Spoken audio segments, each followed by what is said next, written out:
quedar un segundo.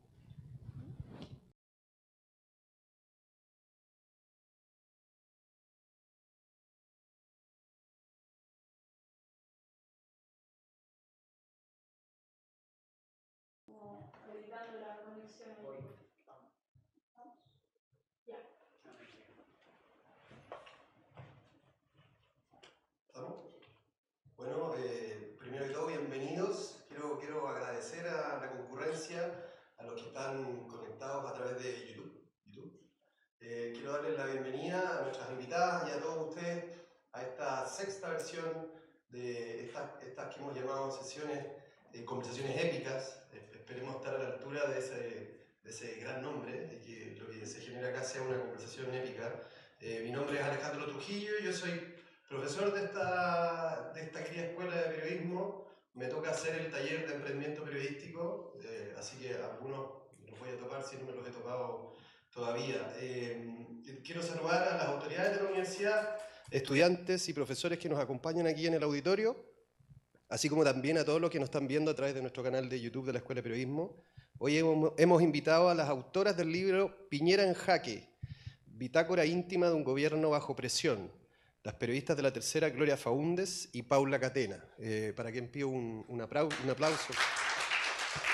Gracias por invitarme. Bienvenidas a estas conversaciones épicas, a estas periodistas épicas.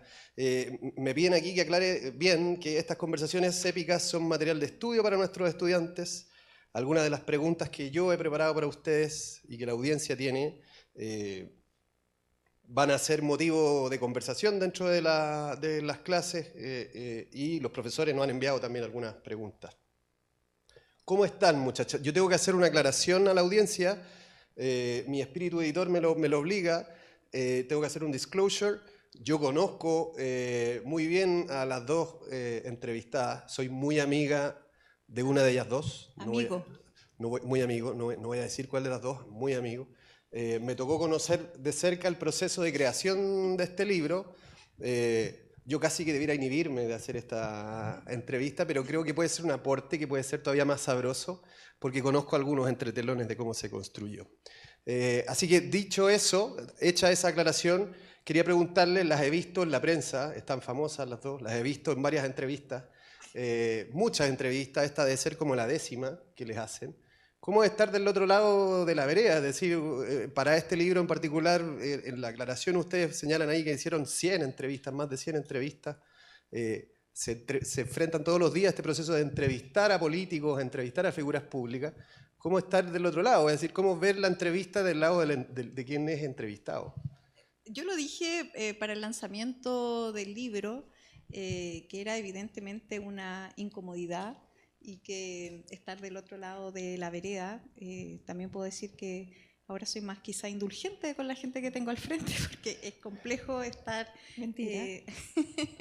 estar del otro lado. Si al menos no es mi espacio, creo que hablo también por la Paula, no es nuestro espacio más cómodo. Paula, ¿te pasa lo mismo? Primero que todo, hola a todos y gracias por la invitación. Uh-huh. Sí, es distinto estar al otro lado, uno se va después un poco acostumbrando, pero yo creo que la que más sufrimos fue sin duda la primera entrevista, al menos yo.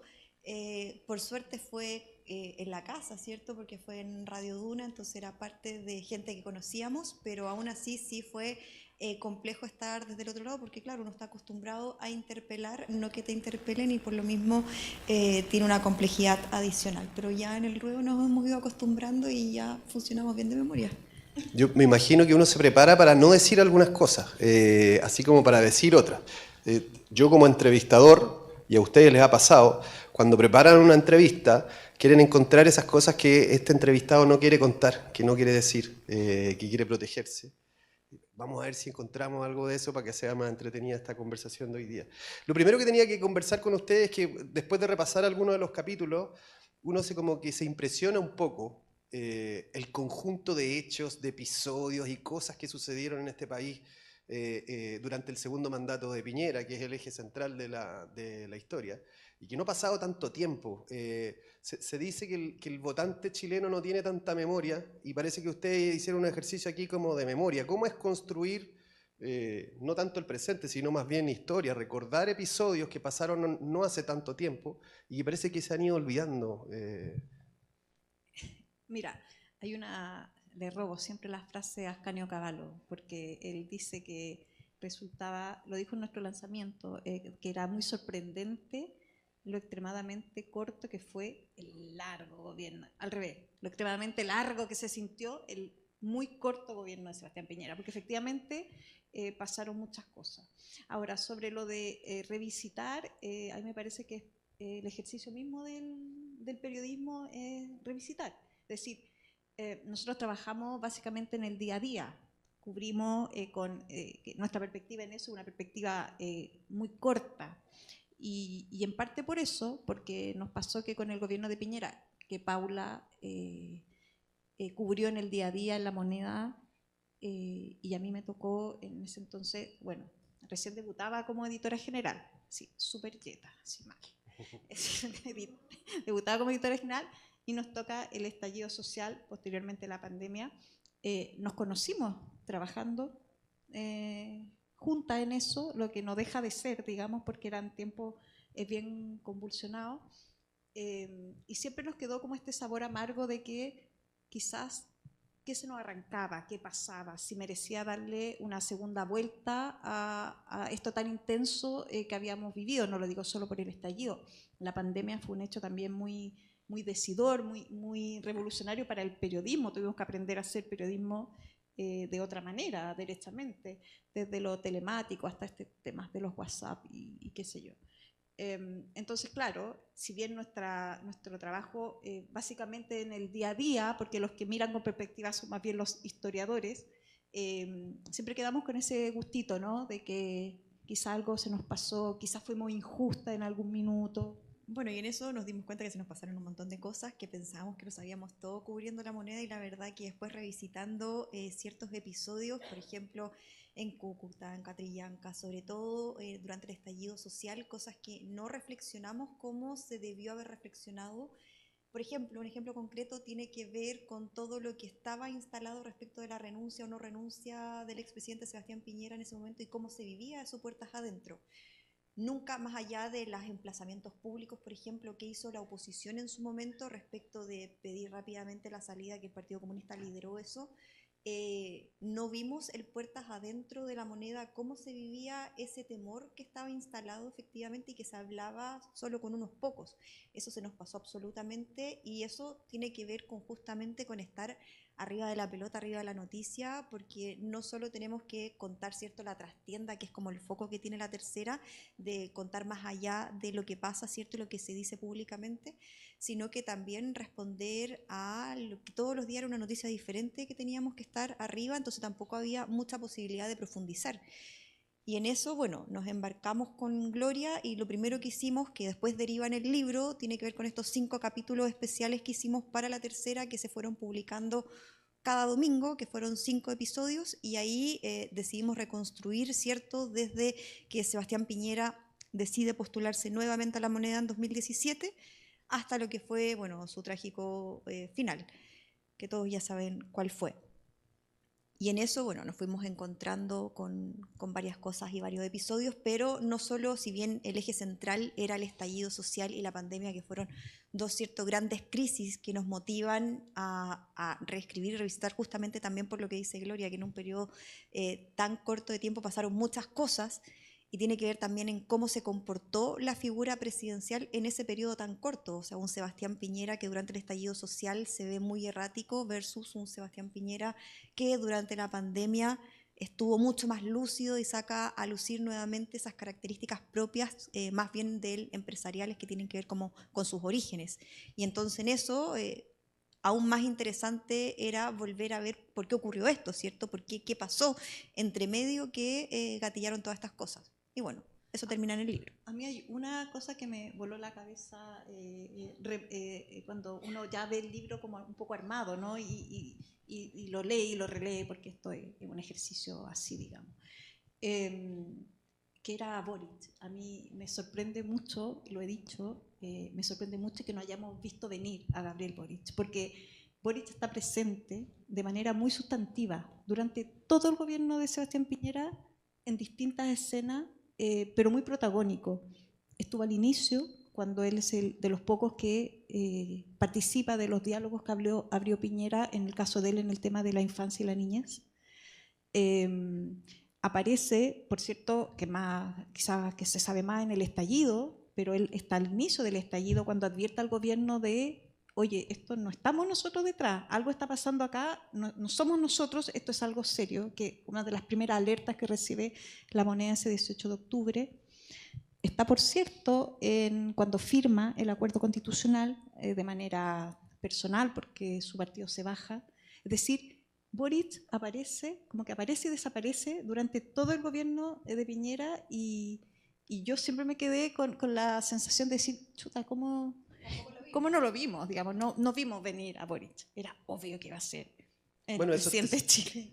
Puede tener que ver con, hay que aclarar a la audiencia que tanto Paula como Gloria son periodistas de crónica diaria, es decir, son los periodistas que día a día se tienen que ver enfrentados a esta tarea de generar una historia, de contar una historia, que empieza y termina y vuelve a comenzar al día siguiente.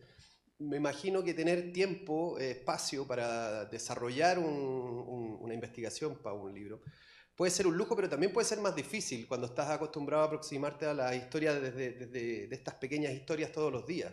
Se te puede perder el bosque, se te puede perder el panorama, no hay tiempo para eso. ¿Es más fácil o es más difícil? Es más difícil, claramente es más difícil. Además que como ninguna de las dos había escrito un libro antes, también fue una dificultad en términos de metodología, partiendo porque después terminamos las dos con libretas que buscando apuntes, hasta en servilletas.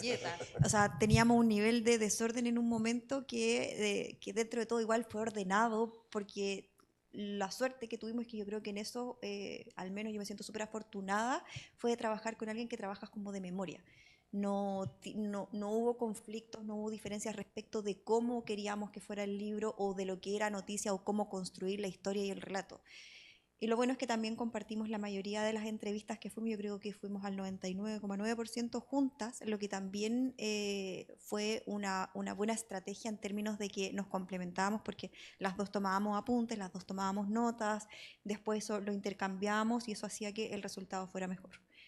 Lo que sí es difícil y que es el trabajo que es como más latero, por así decirlo, o más engorroso, tiene que ver con la revisión de archivos hacia atrás. Porque parte del trabajo, por ejemplo, para Catrillanca y Cúcuta, no solo nos quedamos con el reporteo de lo que nosotras recogíamos, sino revisar todo el archivo de medios digitales, de medios impresos, de todo lo que se había publicado respecto de los casos. Además, bueno, de en qué estaban las causas, etcétera, etcétera, lo que implicaba también una demanda mucho mayor de tiempo de lo que nos toma, por ejemplo, construir en el día a día una noticia que tiene que ver más bien con los testimonios que uno va recogiendo de las distintas fuentes del día y de lo que pasa en una reunión concreta. Esto, claramente, el trabajo es mucho más profundo y es más difícil. Este periodismo en una velocidad distinta al que están acostumbrados, como vimos la velocidad rápida, la velocidad corta, que como dice Paula puede ser más difícil. ¿Es algo que ya se vino para quedarse? ¿Lo van a repetir? ¿Pretenden seguir desarrollando el formato más extendido de investigación? Mira, primero a mí me gusta siempre destacar que esta es una investigación periodística y yo soy una entusiasta del periodismo. Así creo que el periodismo es importante y creo que por eso es importante hacerlo bien.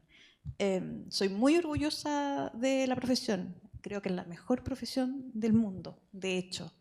Y me parece que se hace poca investigación periodística por muchas razones. Demanda mucho tiempo. Yo, con Paula tenemos jornadas de trabajo muy largas en el día a día. Yo de hecho esto lo miro para atrás y digo, ¿qué minuto? ¿Cómo hicimos esto? Porque demanda mucho tiempo para hacerlo bien, creo yo.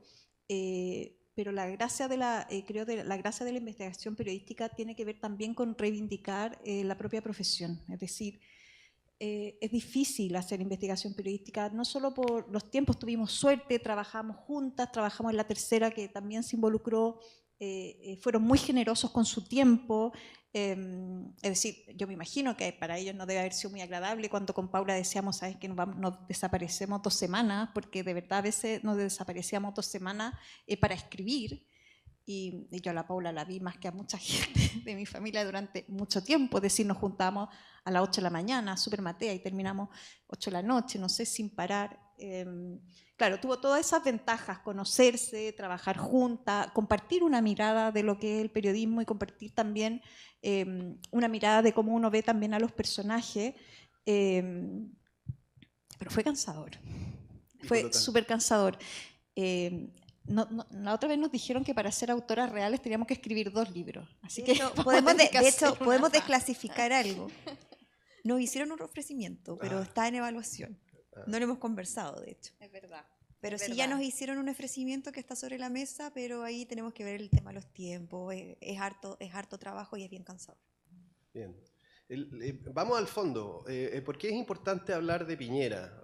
Han pasado como 20 meses desde la muerte del expresidente, una figura muy relevante sin duda para la derecha chilena, pero contémosle a la audiencia por qué es importante seguir hablando de él, por qué es importante recordar cómo fue su segundo gobierno, por qué sería relevante la discusión política, por ejemplo, de estos días. Es que hay muchas razones, yo creo. Primero, desde un punto de vista periodístico, Piñera siempre fue un personaje muy entretenido. Por los bemoles que tenía, porque efectivamente él jugaba mucho al límite entre lo que es lo político y lo económico, sus vetas.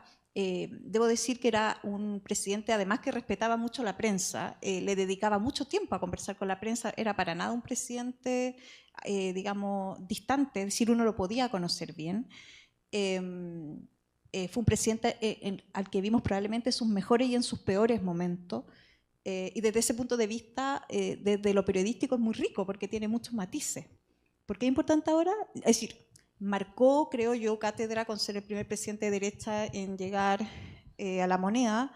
Fue el primer presidente que estuvo a punto también de dejar a media tinta su mandato. Eso probablemente con Elwin quizás pasó al inicio, pero nosotros habíamos dado como por hecho que la tradición democrática en Chile continuaba. Nosotros no somos Argentina, no somos Perú, los presidentes se eligen un día, terminan el otro, es decir, terminan cuando tienen que terminar, hacen su llamado telefónico, reciben al nuevo. Todo eso quedó en suspenso con él.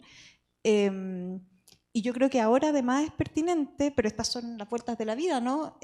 Respecto de que estamos a puertas de probablemente tener un nuevo gobierno también de derecha. Y me parece que las lecciones que puede sacar, deberíamos regalárselo, ¿no? Acá se llama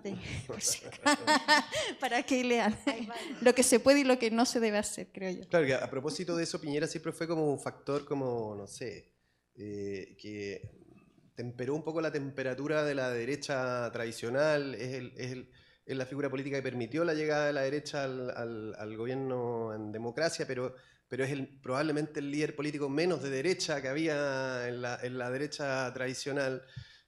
Hoy día la derecha de nuevo tiene posibilidad muy concreta, según las encuestas, de llegar al poder probablemente con una figura que está súper distante de lo que fue Piñera en su minuto. Por eso pregunto si es o no, o debiera ser o no un factor a considerar la discusión política, es decir, ¿dónde está este piñerismo? ¿Y dónde estaría hoy, por ejemplo, Piñera en la discusión política? Es que por eso es un personaje relevante que es bueno volver, bueno, no solo porque es de la historia reciente, ¿cierto? Sino que no solo una vez llevó a la derecha, ¿cierto?, tradicional al poder, sino que fueron 2 veces, o sea, desde el retorno a la democracia, el último había sido en el 58, con Alessandri. Entonces ya eso ya lo marca en la historia desde una perspectiva distinta, que ya era un liderazgo absolutamente distinto. Y a partir de ahí, él le toca enfrentar durante su gobierno, ¿cierto?, cómo se fractura de alguna forma o se empieza a dividir su propia coalición, que es Chile Vamos, y que eso hasta el día de hoy tiene repercusiones que yo creo que se cristalizó bien durante lo que fue la pandemia y todo lo que pasó con los retiros previsionales, que ahí se le desordena al sector y ahí hay un abandono político, ¿cierto? Él pide expresamente que no apoye una política pública que claramente le va a generar daño y que va a traer repercusiones, pero su coalición lo abandona y lo deja solo. Y eso trae una serie de coletazos para incluso las elecciones, cuando las elecciones presidenciales pasadas, donde él no logra pasar la banda presidencial a alguien de su sector, que en ese momento era Sebastián Sichel, que también el tema de los retiros le significa un costo y fue uno de los factores adicionales que termina influyendo, ¿cierto?, en su derrota posterior y que no pase al balotaje y que pase José Antonio Kast, que tiene que ver justamente con los retiros.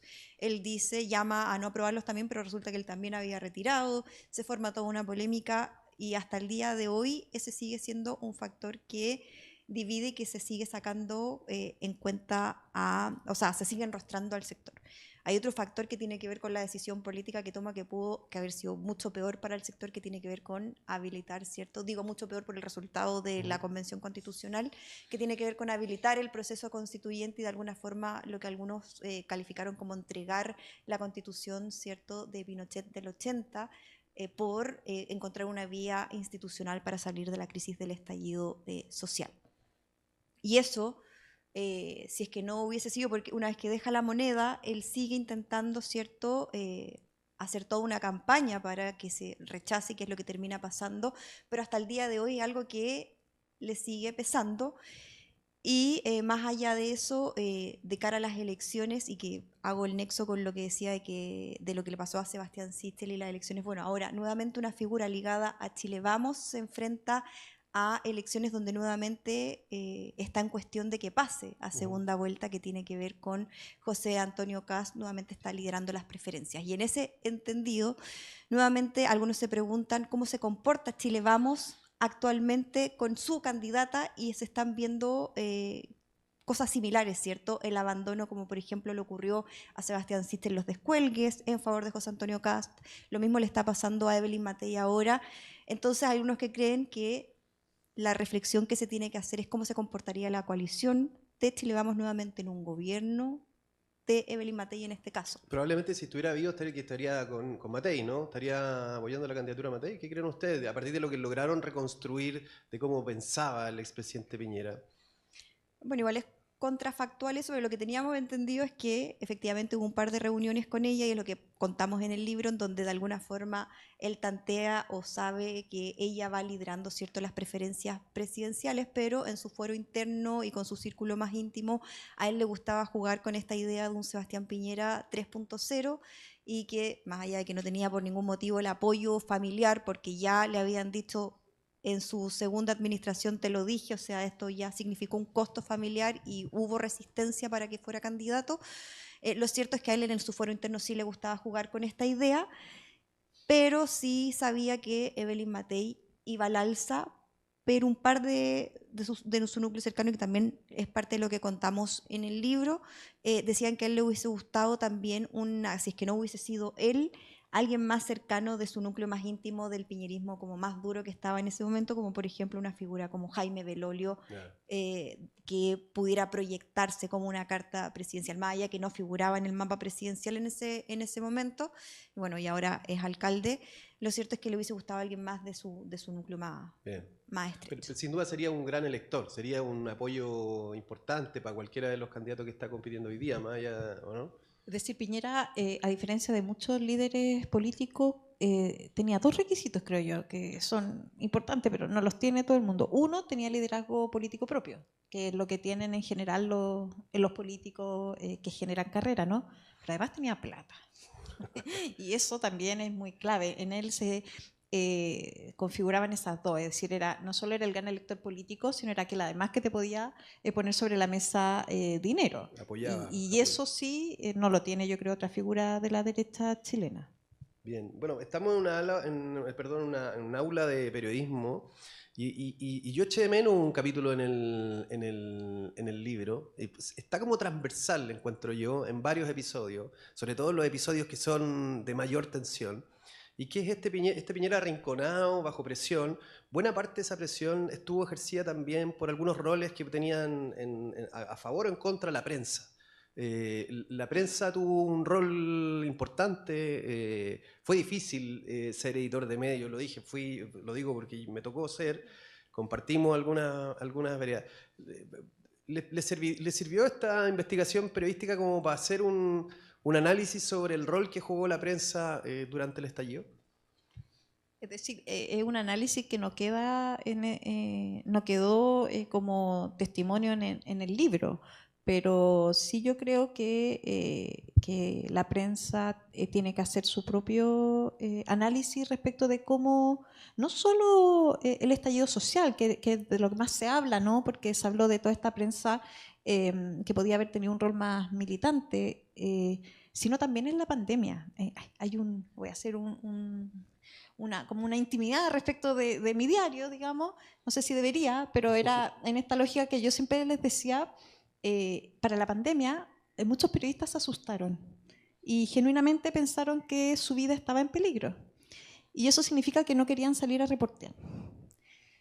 Y yo siempre les decía, porque a mí me enojaba mucho esto, porque yo evidentemente entiendo la profesión de otra manera, que parte del ejercicio de la prensa era estar en la calle y que efectivamente sí había peligro, porque no sabíamos lo que pasaba, pero ¿cómo íbamos a evaluar la respuesta del gobierno? ¿Cómo íbamos a evaluar lo que pasaba en las morgues? ¿Cómo íbamos a evaluar lo que estaba pasando en los hospitales si los periodistas no salíamos a la calle?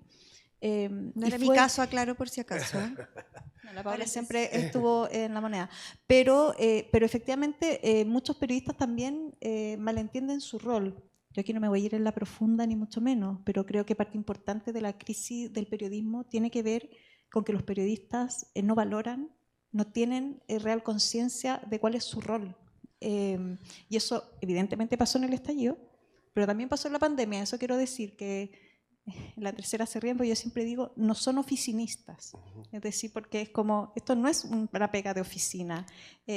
Cuando me dicen, oye, mañana va a llover mucho, quedémonos telemáticos, porque en todos los trabajos se dieron telemáticos. Yo digo, no, tú tienes que estar afuera mojándote los pies, porque esa es tu pega.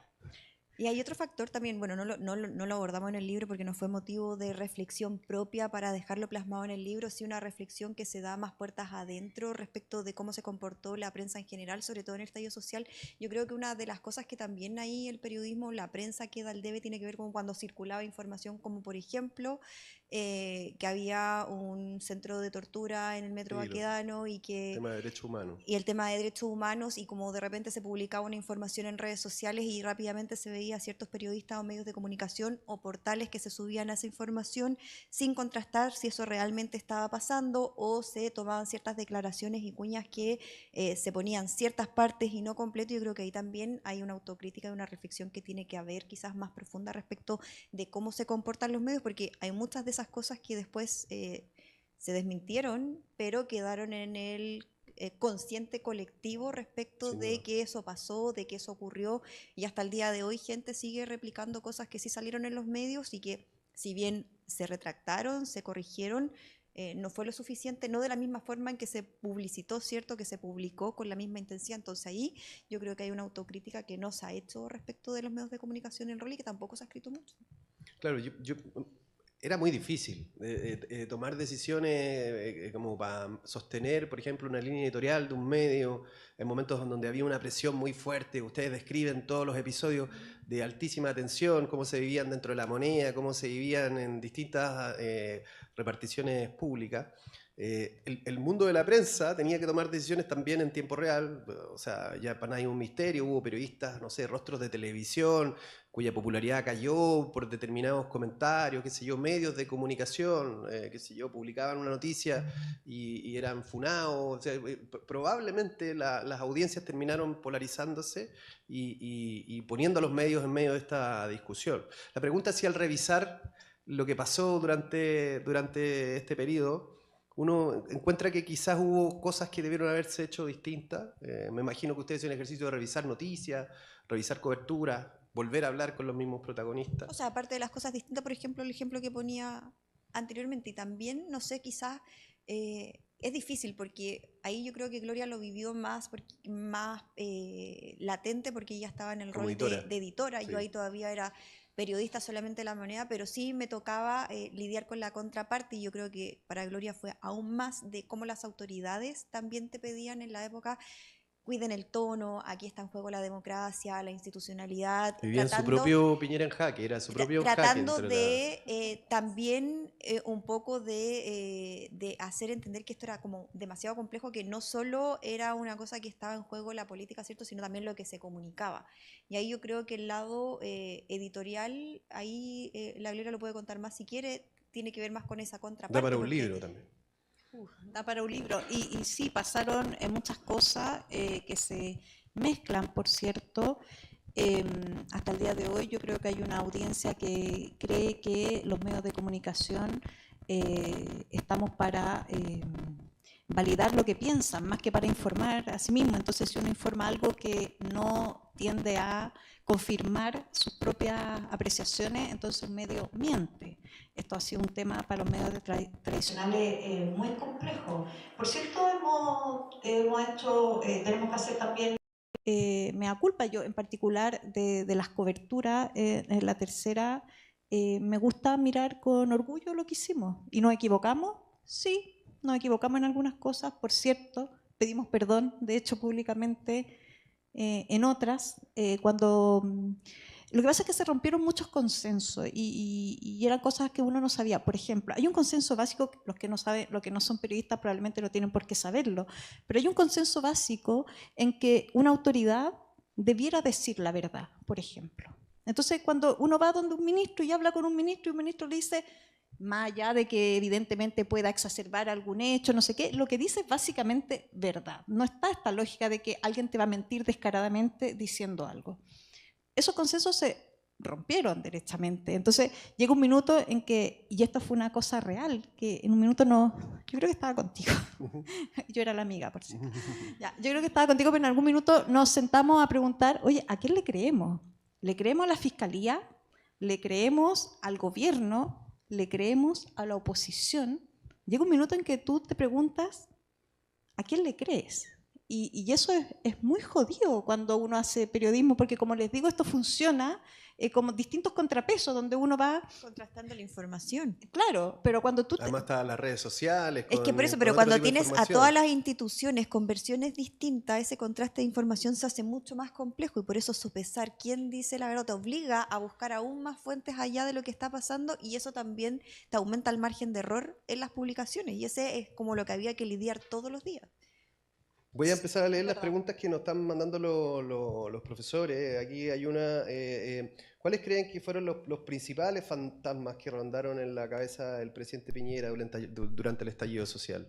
Bueno, la renuncia al que alguien pudiera ingresar a la moneda, sin duda eso está, el que no se continuara hasta esta institucionalidad democrática era uno de los temores que tenía en su fuero más interno. Hay un episodio que recuerdo... No, Pinochet, yo creo que el gran fantasma de Piñera fue Pinochet. ¿Qué tiene que ver con eso? Y también que tiene que ver con el tema de las violaciones a los derechos humanos, que no quedar catalogado como un violador de los derechos humanos. Es decir, es que Piñera, hay que entender bien a Piñera para entender por qué para él era tanto un tema esto, porque tú lo dijiste, lo decimos en el libro, así que leíste el libro porque nos citaste, esto era de que él era el menos de derecha de la gente de derecha, y eso es así. Si Piñera se ufanaba además de decir que él no había votado por Pinochet, que votó que no, lo que no era algo fácil en la época de él, digamos. Entonces, para él el fantasma de Pinochet era una cosa terrible. Entonces, cuando lo empezaron a... De hecho, Cristian Larroulé lo solía... Luis Hermosilla lo solía asustar diciéndole, se van a ir todos presos a lo Pinochet. Entonces el otro se volvía loco porque era como... Pero un temor que tenía también el ministro de Justicia, Hernán Larraín, que recordaba constantemente, que también nos sorprendió por el personaje. UDI, antiguo, que uno pensaría que iba a ser de las posturas más duras. Ojalá no nos vea. No, bueno, le mandamos saludos si lo está viendo. Sí. También tenía el cuco, el espantacuco era Pinochet. Ahí, y eso todo permeaba en Sebastián Piñera, que estaba ese temor latente, sin duda. Y para quien lo veía por tele, a lo mejor uno considerará que es una exageración, pero en el libro uno se puede enterar, por ejemplo, que había un plan de evacuación de la moneda, y un por helicóptero. eso el tema de la Rúa estaba, el episodio de la imagen de la Rúa saliendo en helicóptero también estaba en el colectivo de los inquilinos de Palacio y también era algo que él decía, o sea, yo no voy a salir arrancando de la moneda porque eso significa inmediatamente, al menos simbólicamente, la caída del gobierno, más allá de que pudiera continuar después y de todo lo que podría venir, pero eso ya era uno de sus temores principales, sin duda. Hubo un helicóptero, por cierto, que además los ministros se preguntaban entre ellos, oye, ¿quién cabe en ese protocolo? Porque eran pocos asientos. Ese era uno de los temores del canciller Teo Rivera, ¿no? Que decía, uy, está el helicóptero, ¿yo me puedo subir al helicóptero? Y le decían, no, no cabe para usted. Estaban las ambulancias, que también en un par de momentos se evaluó que el presidente saliera en ambulancia de La Moneda. Se le cambió su horario, es decir, siempre se le pedía a él que se fuera relativamente temprano cuando estuviera más claro, porque al menos en una ocasión se interceptó la comitiva presidencial. Nadie se enteró que ahí estaba Piñera, pero se le apedreó, digamos. ¿Qué otro tipo de cosas? Él se resistía mucho a cambiar su rutina, en eso era hasta voluntarista, decían algunos, porque efectivamente había peligro. Es que todo esto es muy frágil. Yo tengo recuerdo, probablemente tú muchos más, porque tú estabas en el día a día, pero yo tengo recuerdo de haber ido a La Moneda y veía hordas y hordas de gente y veía una valla papal. Y decía, chuta, esto lo salta cualquiera, y veía a un carabinero, muy serio por cierto, pero un carabinero en la puerta que decía, es decir, aquí corren 50 personas y no la contamos. Bueno, tú quizás tienes más cuento con eso. Bueno, parte del libro contamos que en 2 episodios el tercer anillo de La Moneda estuvo a punto de caer. Esto entendido porque en el resguardo, en el perímetro presidencial hay 3 anillos, que uno está más lejos de cerca de la Universidad de Chile, el Metro Universidad de Chile, otro que está un poco más cerca, y el último que es el que rodea el Palacio de La Moneda. Y es en 2 ocasiones, según reconstruimos, estuvo a punto de caer en el sentido de que una turba de manifestantes ingresara a La Moneda, y eso era también uno de los temores que preocupaba, porque eso significa que ¿qué podía pasar? O sea, saqueaban la moneda, la tomaban, la destruían, o sea, simbólicamente sí o sí significaba el término del gobierno hasta donde se conocía hasta ese momento, porque ya políticamente había tenido que conceder muchas cosas con el cambio de gabinete, con todas las propuestas que había, la agenda, ya no era el gobierno como se había conocido o de lo que pensaba que iba a ser. Entonces ya ese temor de que además se tomara la moneda era ya el fin absolutamente de esa administración, de ese segundo gobierno de Sebastián Piñera. Tengo acá una pregunta de un profe que me gusta porque se junta con una que tenía yo preparado a propósito de esta figura que son los asesores, los consejeros, que siempre están, que a veces la audiencia no los ve, solo el periodista político, el político sabe quiénes son, y que a veces son muy importantes. Aquí leo la pregunta. Alguien dice acá que le impresionó al leer el libro la calidad de la información que se le entregaba al presidente Piñera. Me sorprendió, incluso dice, la responsabilidad de algunas personas cercanas, algunos asesores. Dice responsabilidad. A mí me llamó la atención también algunos asesores con muy poca experiencia, conectados, qué sé yo, familiarmente, con algunos ministros, pero con poca experiencia, teniendo que abordar crisis muy importantes. Dice que entregaban minutas con información, a veces de mala calidad. A Piñera le gustaban los datos, se jactaba de manejar números, pero lo que ustedes muestran en el libro Piñera estaba a veces a oscuras. En un minuto especialmente dramático, Piñera le pide a todos que lo dejen solo y se pone a rezar en la oficina.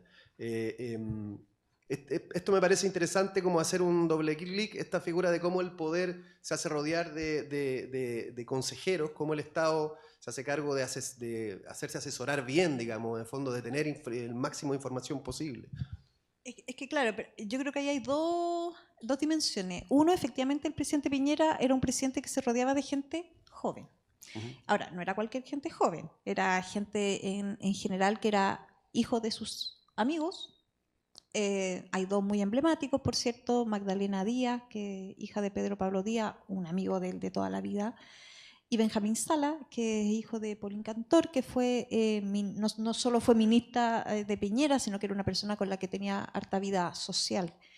Ellos eran evidentemente asesores muy jóvenes, a Piñera le gustaban porque eran rápidos, porque me imagino que pensaba que tenían escasa agenda. Uno podría tener un punto respecto de su preparación, de hecho ellos le hacen cometer un par de errores, pero de la calidad de la información yo creo que ahí hay un tema más estructural, porque asumo que lo preguntan a propósito del estallido social, y ahí lo que hubo fue un desfonde que es más profundo, es decir, hay un desfonde institucional.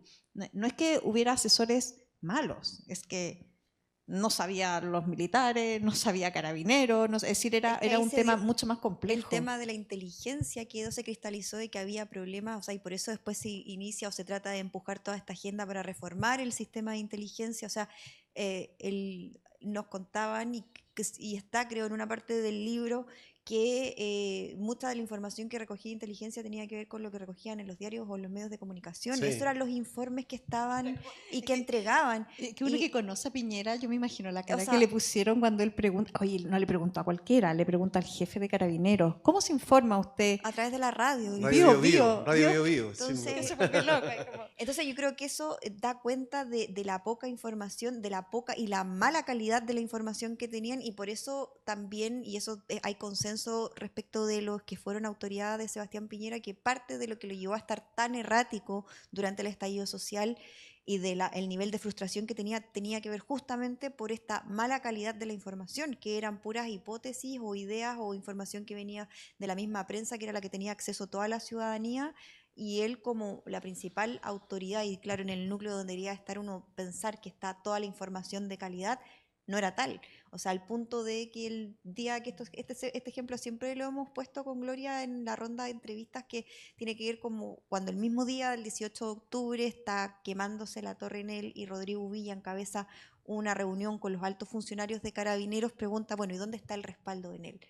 No sabemos, le dicen. O sea, y así se abre un sinnúmero de interrogantes que no había respuesta. Entonces, eso daba cuenta también de la fragilidad del resto de las instituciones que estaban ahí. Imagínense que en ese minuto lo que pasaba en La Moneda era lo que aterrorizaba era la posibilidad de un apagón generalizado, un apagón a los 80, digamos, cuando se apagaba toda la luz, y eso puede haber sido muy desastroso. Entonces, claro, uno no deja de sorprenderse cuando uno dice, oye, pero si las autoridades no saben a dónde enviar carabineros para proteger una torre de alta tensión que nos va a dejar a todos los chilenos a oscuras. Es decir, es bien impresionante, la verdad. El punto de inflexión del libro, creo yo, es lo que pasa, no sé si el más importante, pero el 12 de noviembre, cuando Piñera se retira para tomar una decisión solo, es decir, ya más allá de los consejeros, más allá de los abogados que había para cada uno de las posturas que estaban en juego, y él toma una decisión, es decir, como optar por un camino de tratar de impulsar un acuerdo institucional, una agenda que incluía dentro de eso la búsqueda de una nueva constitución. ¿Qué creen ustedes que dice de esta figura política como Piñera el haber tomado esa decisión? Lo hemos dicho, yo estoy convencida que esa es la decisión que va a marcar a Sebastián Piñera como figura histórica en Chile. Es decir, Piñera tomó muchas decisiones durante sus 2 gobiernos. Particularmente el segundo tomó muchas decisiones, algunas que fueron también de vida y muerte para los chilenos, como uno pudiera pensar que son las vacunas, y cómo él hizo esa negociación. Pero yo creo que lo que va a definir a Piñera en la historia, cuando uno lo mire, no sé, 50, ya no lo mire con ojos de periodista, sino de historiador, va a definir a Piñera lo que hizo ese 12 de noviembre. No solo porque tomó una vía de mantener la institucionalidad democrática, porque todo esto es contrafactual, por cierto, pero era evidente que iba a poder haber muchos chilenos muertos, era por la magnitud de gente que había en las calles, por la violencia que había. Era evidente también que probablemente iba a haber un quiebre muy fuerte en su propio gobierno, porque había ministros que querían una opción y otros otra, digamos. Claro, esta dicotomía de irse por endurecer la mano o... Es que la alternativa era o sacabas a los militares a la calle de nuevo y tratabas de contener la violencia callejera, o te abrías a este acuerdo constitucional. Y uno no sabe, porque yo no sé si él le tomó con el tiempo, digamos, lo que significó eso. Pero te digo, para mí es su decisión más trascendente. Y también es la que lo exorciza, creo yo, de todos los demonios que incluso la izquierda le levantó cuando muere y Boric lo señala como un demócrata desde el primer minuto, y ya estaba pensando en eso, digamos. Creo yo. Tú dices que por esto la historia lo va a recordar, es decir, esta idea de que el periodismo escribe el presente, pero los políticos tratan de hablarle a la historia. ¿Crees que ese es el principal aporte de Piñera a la historia chilena? El haber optado, el ser un demócrata de derecha, el mostrar credenciales de una derecha demócrata. No sé, es difícil decir cuál es el principal aporte, pero sin duda esa decisión sí marca un antes y un después respecto también de su relación con su coalición, porque hay quienes hasta el día de hoy le enrostran que tampoco tenía mucha alternativa respecto de qué hacer, porque también estaba primero la resistencia de las Fuerzas Armadas también para salir esta advertencia de ojo, nosotros no estamos preparados para enfrentar el orden público. Ya habían trazado como esa línea respecto de que no era el mejor camino, también había cierta resistencia. Por otro lado estaba la advertencia explícita de la oposición de que le dijeron, si tú sacas a los militares no hay ningún margen de que nosotros podamos avanzar en un acuerdo constitucional. O sea, esa alternativa política inmediatamente se caía. Entonces también hay que mirar su decisión en el contexto en que estaba. Porque claro, después a él le gustaba destacar esto en entrevistas posteriores y relucir sobre todo esta parte de que había rezado y que es parte también de lo que el piñerismo busca destacar como parte de su legado de que va a pasar a la historia. Sí, fue una decisión importante, sí, pero también hay quienes plantean que hay que mirar el contexto en que toma decisión de que no había más camino que ese, claro, porque ahora es contrafactual decirlo de qué hubiese pasado si hubiese sacado a los militares, pero ese camino estaba bien limitado respecto de las otras instituciones de lo que le advertían que podía pasar. Entonces también está ese factor. Y yo creo que lo que sí también va a pasar, o ya está pasando un poco, la historia tiene que ver con su manejo en la pandemia, que sin duda en su momento sí fue muy cuestionado. Él ahí toma un rol protagónico respecto de ir a negociar, ¿cierto?, directamente las vacunas, y eso permite hasta el día de hoy, y se ha ido destacando el manejo que tuvo Chile respecto de otros países, que permitió que el nivel de muertos fuera mucho más bajo que otros países que enfrentaban lo mismo. Acá un profe manda una pregunta que dice, igual es interesante, ¿cuándo uno se da cuenta que una historia tiene material suficiente como para transformarse en libro? Ustedes que son periodistas de crónica diaria, que arman títulos, portadas, epígrafes, ¿cuándo se dan cuenta que una historia, cuándo se dieron cuenta ustedes que la historia que tenían en mano es una historia que daba para mucho más que eso? Yo creo que que siempre pasaban tantas cosas que siempre yo creo nos quedó esa idea de no solo si se nos podía haber pasado algo, que evidentemente uno siempre no cree que se la sabe toda, yo creo que en eso uno puede siempre pensar que se te puede pasar algo, pero también yo creo que tiene que ver con la intensidad de esos momentos vividos, y por eso nosotros hacemos este especial. Nosotros no hacemos especiales en general, o no hacíamos, porque ahora ya se transformó como en un sello, ¿no?, de la tercera, hacer como estos especiales de trastienda. De hecho estoy pensando en el de Boris, ya me duele un poco la cabeza, pero bueno.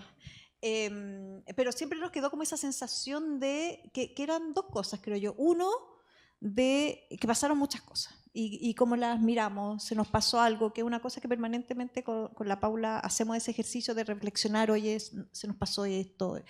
Y también de perspectiva, porque eran cosas tan distintas, diferentes, desafiantes para el ejercicio del periodismo, que yo creo que en algún minuto dijimos vale la pena mirarlo para ver si descubrimos algo distinto. Pudimos no haber descubierto nada, pero... No, y otra sin duda tiene que ver con los personajes. O sea, Sebastián Piñera era un personaje incluso antes de su trágica muerte, ¿cierto?, que daba para escribir. Ustedes ya estaban decididas a ya estaban armando ya el estábamos, libro. Quiero decir, ¿cómo les pegó la noticia de bueno, la muerte de nos Piñera? obligó a revisitar el libro, porque nosotras íbamos a publicar 2 años antes, o al menos 1 año y medio antes de que falleciera Sebastián Piñera. O sea, de hecho, estábamos cuando muere, ya estábamos bien avanzadas, estábamos en el final, y eso, claro, nos obliga a poner un cariz distinto respecto de incluir más cosas, ¿cierto?, del personaje, porque si bien esto no es una biografía de Sebastián Piñera, es un libro que da cuenta de su segunda administración, sí tuvimos que hacerlo a él mucho más presente de lo que está. O sea, ya Chile es un país presidencialista, por ende casi todas las decisiones que toma la moneda pasan por el presidente de la República, y por ende tiende a ser muy protagonista. sí tuvimos que incluir otros aspectos como más íntimos de cómo él lo vivió, respecto de también un capítulo, obviamente respecto de cómo fue su muerte, ¿cierto? Y de lo que significó también para el sector y cómo queda el piñerismo, de lo que tú hablabas al inicio, de si queda huérfano o no. Entonces, claramente en esos aspectos nos obliga a revisitar ciertas cosas y eso también nos encontró o nos hizo ver otro dilema también, que algunas fuentes se Claro, que abrían más, eso era divertido, porque hay gente que no otras quiso hablar. menos, y claro, y con la perspectiva del tiempo, bueno, dicen, esto más coloquial, pero dicen no hay muerto malo, ¿cierto? Entonces no, algunos decían, oye, pero ojo En realidad no quería ser tan no dura quería con ser él, tan ¿por qué duro? no calibramos esto? Claro. Otros Como que que hablaban más porque ya no tenían el temor de, bueno, me va a llamar para retarme. Entonces, había hartos factores que estaban sobre la mesa que nos obligó también a reportear más todavía lo que ya habíamos hecho, porque había que seguir contrastando versiones. Cuando escribe crónicas en el día a día deja muchos heridos en el periodismo político, es decir, uno publica historias y por las cuales te llaman, te debe tocar recibir llamadas todos los días. Cuando uno publica un libro también debe dejar varios heridos, debe haber gente que Bueno, ahí les está duele en más. estos capítulos y Es que, que la y que gente es no muy- encuentra que no sale tan bien en la foto que ustedes No, es sacan. que ha pasado cosas muy extrañas. Bueno, Pero pasa esto, no pasó. Pasa, pero deja decirte que yo al menos, no sé tú, pero yo al menos hace tiempo dejé de contar los muertos, porque así no se puede vivir. Sí. Pero pasan cosas, y pasan cosas, nos pasaron cosas. A mí me llama mucho la atención, por ejemplo, no voy a dar los nombres, evidentemente, pero hay gente que nos escribía para decirnos, gracias, pensé que yo era más importante en el gobierno de Piñera. Sí, porque no lo... Eso porque tiene que ver un poco con el ego que tienen ciertas ex autoridades respecto de cómo se retratan o cómo se veían a sí mismos. no sabía que era tan irrelevante, así como mensajes como medio crípticos de no aparezco ahí. Porque además todos tienen la pulsión de esa es una mirarse y queja aparecer. distinta. Aparezco ¿Ah? poco, no es aparezco mal. No, No, sí, aparecen también- poco, otros que fuimos muy duras, otros por ejemplo, que se enojaban más por decisiones que tomó el gobierno. Por ejemplo, uno de los mensajes recurrentes que recibimos, porque fue parte del adelanto del libro, tiene que ver con esto de que la moneda, durante el estallido social, se llevaron chamanes, ¿cierto? Y brujas, y se Sí. prendieron velas, como... Y eso da cuenta, si bien puede ser un dato anecdótico, lo cierto es que daba cuenta del nivel de desesperación que control. había y fuera de control que tenía el gobierno. Y nos decían, bueno, nosotros criticamos la convención y los ritos que pasaron en la convención, nos decían exministros, y resulta que dentro de la moneda teníamos nuestros propios ritos y nuestra propia convención, y que daba cuenta de cierto de la desesperación que había. Entonces, mucho comentario así que se terminaban enojando más. Estoy hablando de los sectores más duros, ¿cierto?, de la derecha, de los denominados halcones, que más se indignaban respecto de cómo lo manejó Sebastián Piñera y sus asesores el momento del estallido social. Mucho de eso hemos recibido. En todo caso, capaz que sea un mensaje para las mismas fuentes, pero que nadie quede 100% contento de cómo lo hizo. Y yo creo que habla bien del libro. Esa es buena Porque, claro, porque es como, mira, esto es como en los comandos. Yo lo mido de esta manera. Tengo todos los días 3 reclamos del comando de Jara, 3 reclamos del comando de Matei, 3 reclamos del comando de Kass, y yo digo, a fin del día, lo estamos haciendo bien. Bien. Tengo 2 o 3 preguntas que apuntan un poco a lo mismo. Voy a tratar de resumir. Esta dicotomía del periodismo on the record versus el periodismo off the record. En el día a día a veces es difícil como tener toda la información por fuentes públicas, abiertas. El periodismo político necesita a veces recurrir al off the record, incluso de manera más recurrente que otros frentes del periodismo. ¿Cómo lo calibran eso? Es decir, cuando uno ve la historia desde las cuñas, a veces se ve muy distinta de cómo lo ve desde el reporteo tras bambalinas. Bueno, con Gloria tomamos una decisión periodística en este caso de que el libro fuera contado en off the record, ¿cierto? Lo que hicimos fue una reconstrucción de hechos y justamente, bueno, si bien varias de las más de 100 fuentes con las que hablamos, varias no hablaron on the record y estaban dispuestas a que su testimonio apareciera, ¿cierto? Una mayoría optó y pidió que fuera bajo el anonimato por lo delicado que eran esos testimonios, ¿cierto? Y eso, bueno, obviamente al estar en off nos obliga a contrastar eso con mayor cantidad de fuentes, al menos mínimo 3 distintas, para poder reconstruir esas escenas. Pero, y además también hay otra razón que tiene que ver con que no quisimos darle, dado ese, donde estábamos en la reconstrucción, de hecho, darle más voz a una versión sobre otro y optamos por este camino de la reconstrucción, que creemos, y yo creo que hablo por Gloria también, fue la mejor decisión que pudimos tomar. ¿Cómo se lleva eso en el día a día? Y sobre el off y el on, cada vez que alguien se queja, que se quejan bastante, uno siempre dice, oye, yo por mí escribiría todo en on. Así, lo que pasa es que nadie nos cuenta las cosas en on, porque suele hacerse, que a la gente le cuesta hacerse cargo de sus cosas.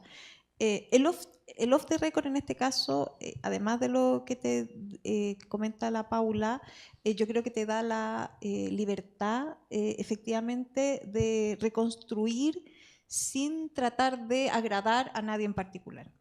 Y yo creo que esa libertad es clave para contar una mejor historia. Hablemos de periodismo político, bueno, lo hemos hablado todo el rato, porque aquí en la audiencia ¿De qué hemos hablado, si no? hay estudiantes y qué sé yo, y como ven como unas vertientes posibles, llevamos probablemente meses hablando sobre si el periodismo tiene o no tiene futuro, si el periodismo lo van a poder o no lo van a poder hacer las máquinas, si qué parte del periodismo se puede automatizar y qué no. Y yo pensaba mientras venía para acá que probablemente el periodismo político es el menos automatizable de todos los periodismos que existen, probablemente porque es tan subjetivo, está tan lleno de símbolos, de señales. Los periodistas políticos escriben todos los días porque alguien dijo algo en determinados tonos, porque se movió de determinada manera.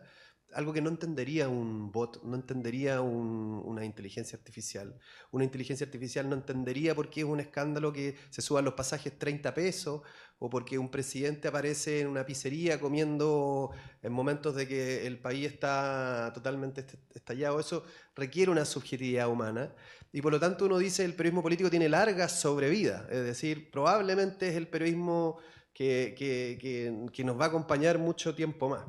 Sin embargo, es difícil hacer periodismo político porque no paga, o sea, porque no hay aviso, no hay publicidad para el periodismo político. Quizás habría que hacer puros libros como estos, que entiendo que se ha vendido bastante bien. Sí, pero tampoco da. Yo soy una optimista del periodismo, fíjate, en general.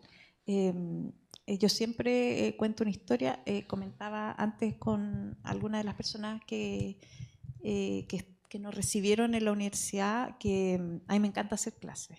Y yo siempre recurría a un episodio, yo soy muy fanática de Game of Thrones, y en el episodio final de Game of Thrones, cuando se elige al rey, digamos, el argumento por el que se elige es por su historia. Es decir, no hay nada más poderoso que una buena historia, decía el personaje.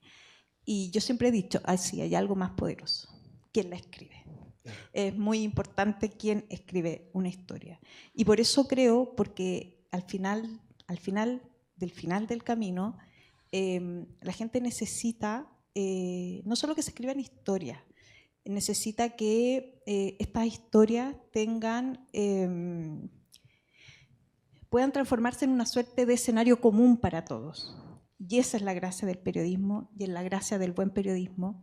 Es lo que está desafiado, por cierto, pero es lo que nosotros tenemos que ir reivindicando día a día. Digamos, el periodismo es importante porque finalmente es el escenario común de todos. Y claro, es súper, en este minuto es difícil hacer periodismo de investigación, requiere tiempo, no hemos visto un peso todavía. No hemos visto ni un peso, no, por eso hemos no gastado decía que... mucha plata, de hecho. De hecho, creo que nos desfinanciamos más de lo que vamos a ganar. Mucho almuerzo, muchos cafés, muchas galletas compradas. Nos hicimos fanáticas de las tostadas con palta, mucho dinero invertido en eso también. Pero yo creo que es parte del desafío y claro, las nuevas tecnologías, yo creo que tiene mucho que ver lo que tú dices, el periodismo político tiene eso de que la mayoría de las cosas son señales, interpretaciones, un gesto, algo que dijo y que ahí se requiere sí o sí del ser humano y del buen periodismo que esté ahí y que mire esas señales y que las interprete bien. Porque eso yo creo que va a pasar mucho tiempo para que la inteligencia artificial, y si es que lo hace, avanza así. Ahora estamos con el desafío de que, claro, la inteligencia artificial está contribuyendo, ¿cierto?, a la desinformación, y a eso se ven más desafiados, sobre todo los periodistas que cubren televisión, que lo están prácticamente clonando, que ese ya es otro desafío que tienen que contrarrestar, y ahí también el periodismo ejerce un rol que yo creo que tiene que estar vigente, porque finalmente están desinformando con noticias absolutamente que no son, declaraciones que no son, y ahí, claro, hay otro desafío de por medio. Bien, entonces hay futuro para el periodismo político, hay una señal de Hay esperanza futuro. para los futuros periodistas, sobre todo los que les gusta y les apasiona la política. Yo creo que con eso estamos en la conversación de hoy. Para mí ha sido un placer poder entrevistarla en este rol tenerla en este rol de entrevistador.